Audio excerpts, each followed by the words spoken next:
Bonjour. Hello. Vlog jour 16.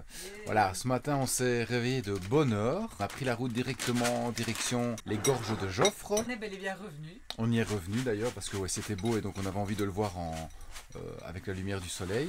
Et on n'était qu'à une demi-heure aux États-Unis. En Australie, c'est que dalle quoi. Ouais, c'est rien du tout. Donc, voilà, et tant qu'on est là, il faut qu'on profite. Donc là, Clarisse prépare notre petit déjeuner. Les enfants, ils sont déjà en train de s'alimenter et nous, on va commencer la journée.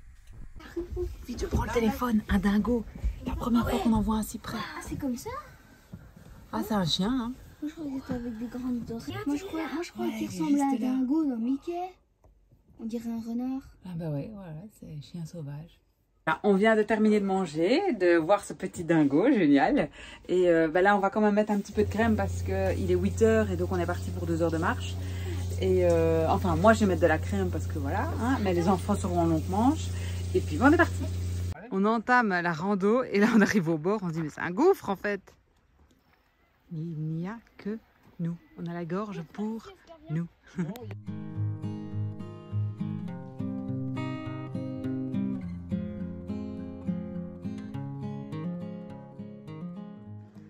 Le camping-car est là-bas. Donc, on est passé comme ça, hop, jusqu'ici. Et là, maintenant, on va entamer notre descente vers la chute d'eau. Mais la chute d'eau n'est pas très impressionnante. Il y a à peine un petit filet. Christophe me fait rire. La gorge est encore plus belle après de grosses pluies. Et clairement, on a vu hier la chute d'eau, toute petite. Et donc, après une grosse pluie, ça doit vraiment être très très beau. Et là, j'ai mon amour, regardez, qui m'attend pour me donner la main et m'aider. Parce que je me suis cognée, je me suis fait mal et mon téléphone s'est vautré à terre, il n'y a plus de protection. Je ne sais pas s'il survivra à l'Australie.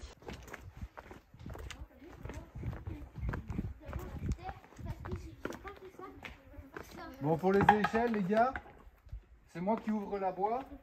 Et puis vous mettez entre maman et moi, hein, d'accord? Le point de vue est juste là devant nous. L'un après l'autre, On entame descend les en échelles. regardant les échelons. Ok? Bien regardez où on pose le pied.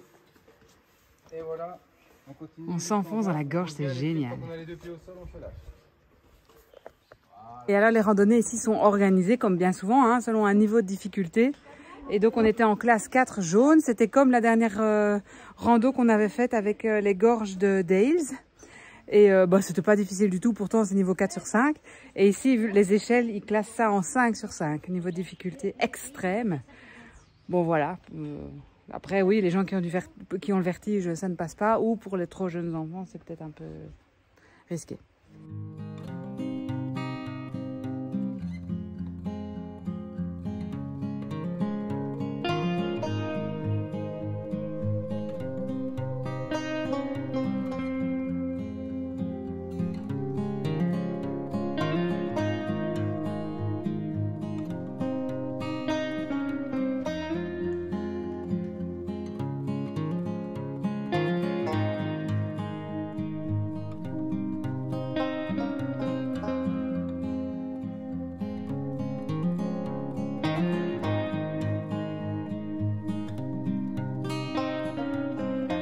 On est remonté et en remontant, on a croisé un immense groupe de personnes. Donc là, il est 9h30, ça fait 1 heure qu'on est parti.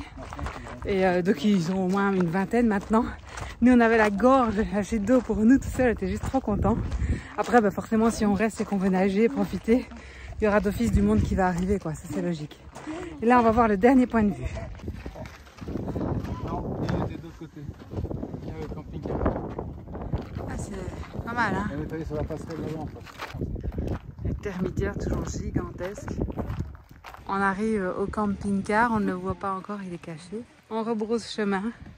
Il fait juste bon. Il commence à faire un petit peu chaud, mais belle balade. Et en fait ici, oui, on est tout au-dessus de la chute qu'on a prise en photo.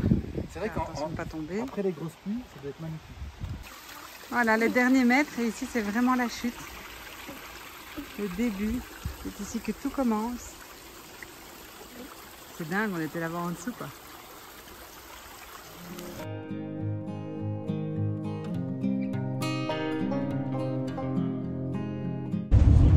Bon, c'était pas le plus beau. sommes de retour à notre petite ville, on va pas dire chérie, mais presque Tom Price. Nous sommes là pour vider nos eaux grises. On vide le peu d'eau qu'il nous reste parce que c'était de l'eau puisée et pas traitée. Et après, on va pouvoir remplir là-bas. Notre petit arrêt à Tom Price se prolonge. Donc on avait prévu de s'arrêter ici pour faire 2-3 petites courses. Recharger en eau, vider la cuve, recharger en carburant, éventuellement faire une lessive, mais on n'a pas trouvé de machine automatique. Et du coup, bah voilà, on a été acheter de la lessive au magasin et on est ici à un point où on a de l'eau à profusion, donc on en profite. Et alors vraiment, le centre rouge au niveau des lessives, c'est chaud. Hein. Vraiment, l'eau, elle est marron et tout. Mais voilà, au moins, on l'aura fait. Ce sera plus ou moins propre pour encore une semaine. Et on espère pouvoir retrouver une machine après. De toute façon, dans une semaine, on a de retour à Perth, donc on pourra faire une machine dans notre logement, probablement.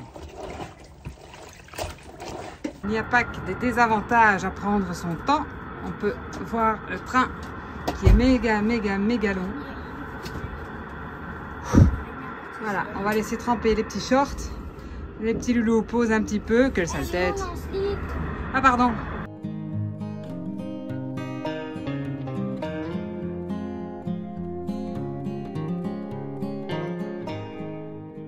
Ça y est, nous sommes arrivés sur notre campement House Creek, renseigné sur Wikicamps, que je ne me trompe pas. Oui, c'est ça. Et voilà, on a bien roulé. Hein, dans le noir.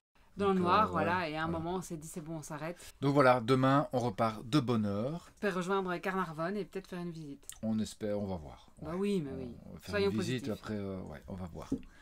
Bonne soirée. Allez, à bientôt. Salut. À demain.